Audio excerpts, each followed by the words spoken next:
یہاں تک کہ آپ صدین یعنی 2 پہاڑوں کے درمیان پہنچ گئے تو وہاں بھی آبادی عجیب و غریب تھی، ان کی زبان بہت عجیب و غریب تھی، ان لوگوں کے ساتھ اشاروں میں بھی بہت مشکل سے بات چیت کی جا سکتی تھی۔ ان لوگوں نے حضرت ذوالقرنین سے یاجوج ماجوج کے مظالم کی شکایت کی اور آپ سے مدد مانگی کہ آپ ہمیں ان ظالموں سے بچائیں۔ ناظرین، یاجوج ماجوج یہ کون تھے؟ یہ یافس بن نوح علیہ السلام کی اولاد میں سے ایک فسادی گروہ ہے اور ان لوگوں کی تعداد بہت زیادہ ہے، جس کا اندازہ ان حدیث مبارکہ سے آپ لگا سکتے ہیں کہ حضرت عبداللہ بن عمر رضی اللہ تعالی عنہ نے فرمایا کہ جن و انس کے کل 10 حصے ہیں اور ان میں سے 9 حصے یاجوج ماجوج ہیں، باقی 1 حصہ انسان ہے۔ اب ذرا غور کریں کہ اگر اس وقت دنیا میں 7 بلین انسان، 7 ارب لوگ ہیں تو اس حساب سے تقریباً 70 بلین یاجوج ماجوج ہو سکتے ہیں اور ان کی تعداد بڑھ رہی ہے۔ اور جس وقت یاجوج ماجوج آئیں گے، نہ جانے اس وقت دنیا میں کتنے لوگ ہوں گے، تو وہ 10 گنا زیادہ ہوں گے۔ 10 گنا انسانوں سے زیادہ یاجوج ماجوج کی تعداد ہوگی۔ یاجوج ماجوج یہ اولاد آدم علیہ السلام سے ہیں، ان میں مرد بھی ہوتے ہیں اور عورتیں بھی ہوتی ہیں، اور ان کے 3 گروہ ہیں، ایک طاویل، دوسرا تاریس، تیسرا منسک۔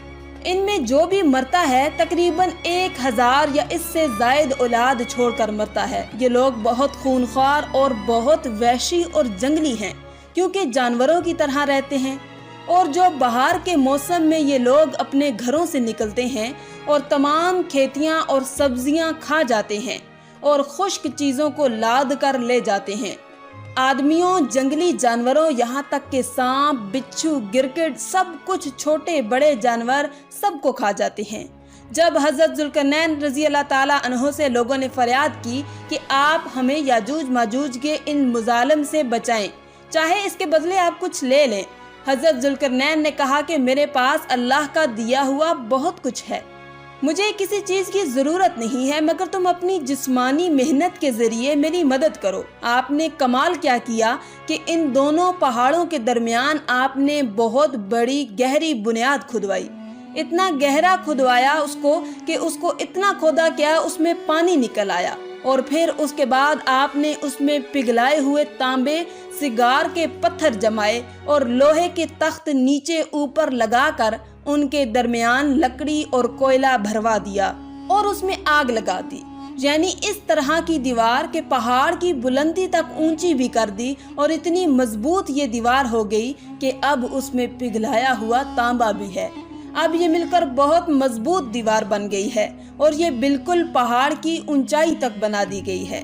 آج کے زمانے میں جسے ہم کنکریٹ کی دیوار کہتے ہیں، یہ اس سے بھی زیادہ مضبوط دیوار ہے۔ اب ہوا کیا کہ یاجوج ماجوج دیوار کی ایک طرف اور یہ قوم دیوار کی دوسری طرف ہیں۔ اب حدیث پاک میں ہے کہ یاجوج ماجوج روزانہ اس دیوار کو توڑ دیتے ہیں، یہ روزانہ اس دیوار کو توڑنے کی کوشش کرتے ہیں، مگر دن بھر جب محنت کرنے کے بعد اس کو توڑنے کے قریب پہنچ جاتے ہیں تو ان میں سے ایک کہتا ہے کہ چلو اب کل توڑیں گے، لیکن اللہ کی شان کہ دوسرے دن وہ دیوار اس سے زیادہ مضبوط ہو جاتی ہے اور پوری بھی ہو جاتی ہے۔ پھر جب دوبارہ دیوار ٹوٹنے کا وقت آتا ہے تو پھر کوئی کہتا ہے کہ چلو پھر توڑیں گے، دوسرے دن پھر ایسا ہی ہوتا ہے۔ یہ ہوتا جا رہا ہے، مگر ایک دن آئے گا جب اللہ کی رضا ہوگی کہ قیامت سے پہلے یہ باہر نکلیں گے، تو انہی میں سے کوئی شخص کہے گا کہ انشاءاللہ کل اس دیوار کو توڑیں گے، تو پھر جب وہ دوسرے دن آئیں گے تو وہ دیوار وہیں تک ہوگی، انشاءاللہ کی برکت ظاہر ہوگی اور پھر یہ دیوار ٹوٹ جائے گی، پھر ان کا خروج ہوگا۔ نبی پاک صلی اللہ علیہ وآلہ وسلم کے فرمان کا مفہوم ہے کہ قیامت قائم نہ ہوگی یہاں تک کہ یاجوج ماجوج نہ آ جائیں۔ ناظرین، آگے بڑھنے سے پہلے آپ کو بتاتے چلیں کہ یاجوج ماجوج کے نکلنے سے پہلے دنیا کن چیزوں سے محروم ہو جائے گی۔ حضرت ابن عباس رضی اللہ تعالی عنہ نے فرمایا کہ اللہ تعالیٰ نے 5 نہروں کو جنت سے جاری فرمایا۔ نمبر 1 جہون، نمبر 2 سیہون، نمبر 3 دجلہ، نمبر 4 فرات اور نمبر 5 دریائے نیل۔ یہ 5 دریا ایک ہی چشمے سے جاری ہوئے ہیں۔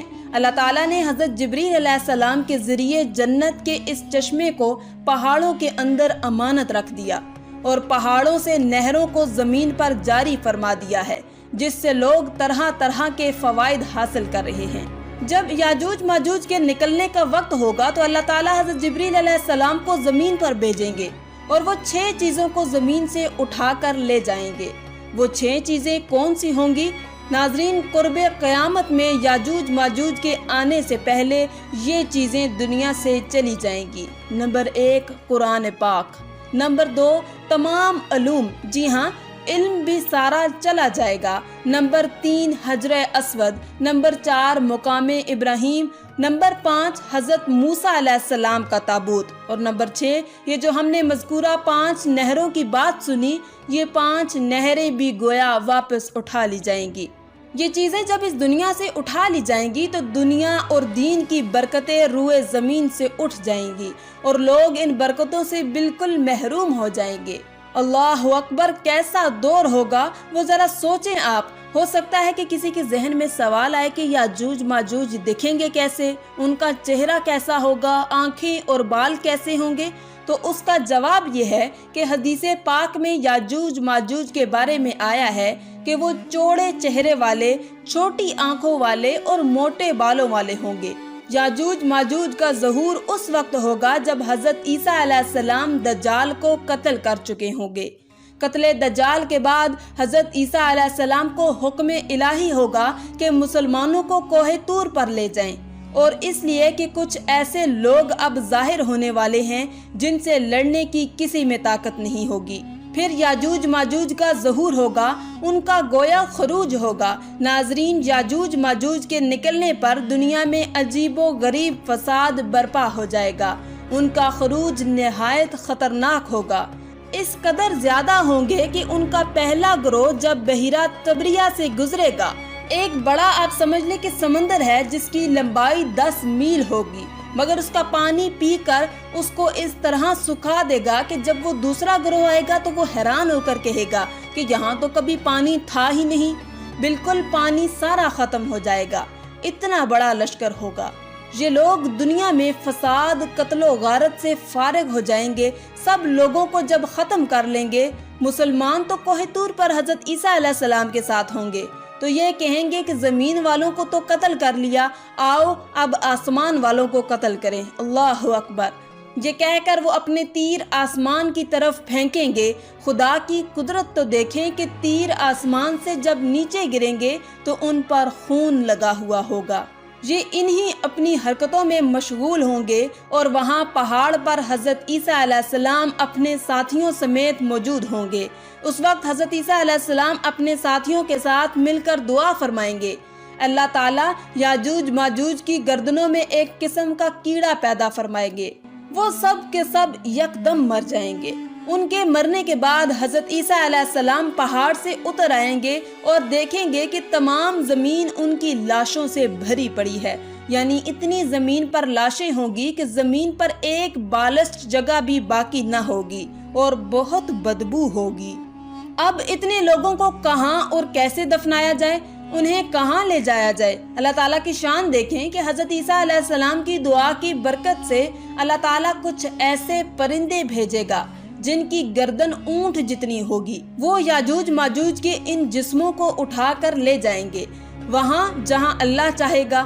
ابھی ان کے ظلم اور زیادتیوں کی سزا مکمل نہیں ہوگی، یاد رہے یہ تو ان کو دنیا میں ملنے والی سزا ہے، ان کو جہنم میں بھی دردناک عذاب دیا جائے گا، کیونکہ ان کے کثیر گناہ ہیں۔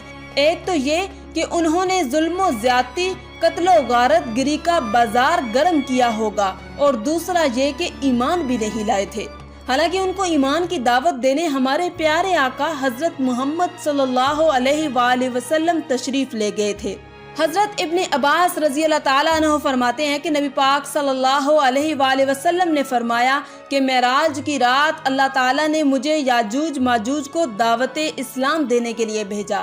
نبی پاک فرماتے ہیں کہ میں ان کے پاس گیا، میں نے ان کو اللہ تعالیٰ کی طرف بلایا، انہیں عبادت کی دعوت دی، مگر انہوں نے میری دعوت کو جھٹلا دیا، انکار کر دیا، اور فرماتے ہیں یہ اللہ تعالیٰ کے نافرمان بندوں اور اولاد ابلیس کے ساتھ دوزخ میں جائیں گے۔ ان کے مرنے کے بعد زمین امن و سکون اور برکتوں سے بھر دی جائے گی۔ اللہ کی نعمتیں اس قدر زیادہ ہوں گی کہ روایتوں میں آتا ہے کہ ان کے مرنے کے بعد زمین پر بارش اتنی زیادہ ہوگی کہ زمین برابر ہو جائے گی، اور زمین کو حکم ہوگا کہ اپنے پھلوں کو اگاؤ اور اپنی برکتیں اگل دے، اور آسمان کو حکم ہوگا کہ اپنی برکتیں انڈیل دے۔ تو برکت کا یہ عالم ہوگا کہ ایک انار کو ایک گروہ کھا سکے گا، اور دودھ میں یہ برکت ہوگی کہ ایک اونٹنی کا دودھ پوری جماعت کو کافی ہوگا، اور ایک گائے کا دودھ پورے قبیلے کو کافی ہوگا، اور ایک بکری کا دودھ پورے خاندان کو کافی ہوگا۔ گویا ہر چیز میں برکت آ جائے گی۔ ناظرین، یاجوج ماجوج کے مکمل واقعے سے ایک بات سوچنے کو ملتی ہے کہ زمین میں قتل و غارت اور فساد پھیلانے والوں کا انجام ہلاکت والا ہی ہوتا ہے۔ اللہ تعالیٰ ظالموں کو ایک دم ختم کرنے پر بھی قادر ہے، مگر انہیں موقع عطا فرماتا رہتا ہے تاکہ وہ توبہ کریں اور جہنم سے نجات حاصل کر لیں۔ آخر میں اللہ رب العزت سے دعا ہے کہ اللہ تعالیٰ ہمیں نیک اعمال کرنے اور برائی سے بچنے کی توفیق عطا فرمائے۔ آمین یا رب العالمین۔